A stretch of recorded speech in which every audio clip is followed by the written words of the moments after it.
You're watching Let the Quran Speak. Now we answer questions we've received from you, our viewers. And if you have a question yourself, you can visit our website, www.quranspeaks.com. Okay, Brother Shabir, this question is about dancing. It's sort of a follow-up from last week's question about music and dancing. So the individual is asking, is dancing prohibited in Islam? Let's return to first principles. First principles determine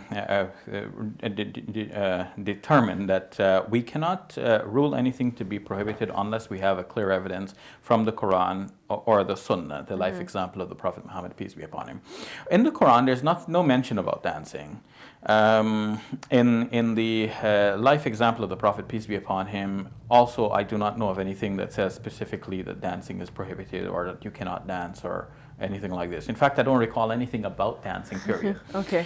Dancing among religious people often is shunned because it is thought that dancing is associated with drinking alcohol and intermingling with the opposite sex, and both of these things seem to be, well, alcohol is clearly prohibited, and then intermingling with the other opposite sex often is shunned in Islamic societies because it is thought that that leads to evil thoughts and then further down the road.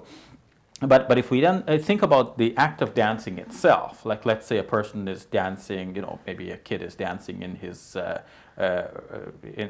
bedroom just for himself in the mirror and whatever, and just enjoying the moment. Then I don't see that anything in Islam actually prohibits that.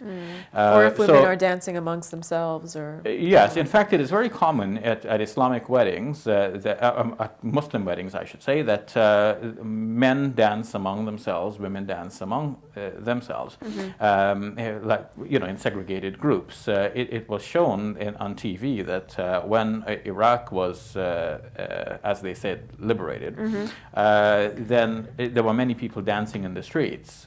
So it is to a certain extent known that in Islamic society there is an acceptable dance and then there is an unacceptable one. So one has to draw a distinction between the two. Okay. This is an interesting question. It's about the power of black magic. And this person is saying, how do you protect yourself against black magic, and is it able to cause death? Well, there is mention of magic in the Quran, that there are some devils who teach people magic, and that or rather, to put it a different way, Surah 2, verse 102 to 104 speaks about two angels, or it's not entirely clear what it says because it's subject to a lot of interpretation.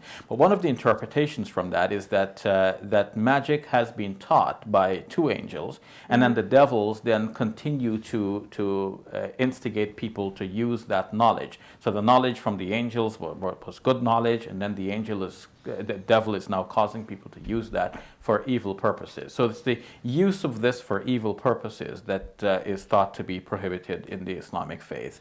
Can people be effective in using such magic today? I haven't seen any real case of this happening, and it seems rather unlikely. It seems that if people had this power, they would be doing things that are much greater than some of the individual stories we hear. Like individual stories, somebody says, you know, that somebody looked at me the wrong way and that caused my marriage to fail, or I start to lose my jobs, or you know, nothing in life is successful for me.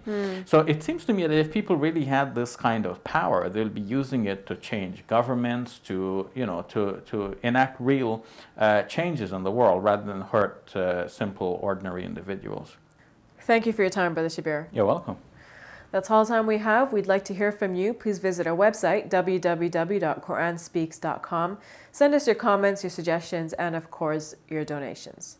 I'm Safiya Ali for all of us here at Let the Quran Speak. Thank you for watching. I'll see you next week.